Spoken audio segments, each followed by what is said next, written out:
ઝીણી ઝીણી ડુંગળી સમારવાની છે. પ્રમાણે લીલા મરચાં, ડુંગળી, લસણ, આદુ બધું ઝીણું ક્રશ કરેલું છે, સમારેલું છે હાથેથી, અને કોથમીર હાથેથી સમારી છે ઝીણી. 2 પરી તેલ નાખું છું. આપણે જીરું ને રાઈ નાખીએ છીએ, કટિંગ કરીને મૂકી છે ઝીણી, એ તેલમાં સાંતળવાની છે.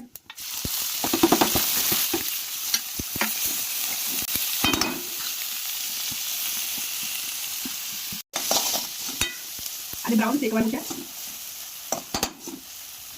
થોડું મીઠું નાખીશું.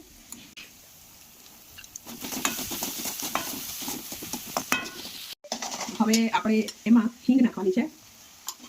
હિંગ નાખીને થોડું હલાવી દેવું છે.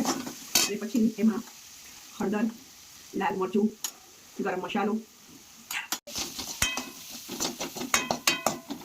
હવે માટે ગાયછાપ બેસન લીધેલું છે, જેને 2 વ્યક્તિ માટે આપણે નાખવાનું છે. 2 વ્યક્તિ બનાવવાનું છે.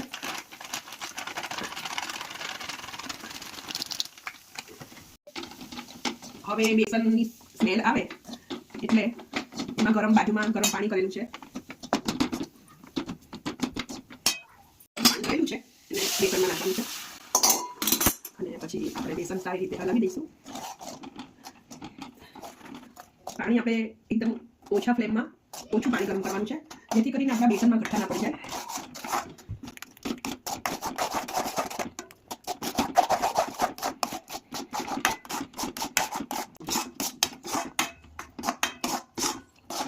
હવે આપણું બેસન રેડી થઈ ગયું છે.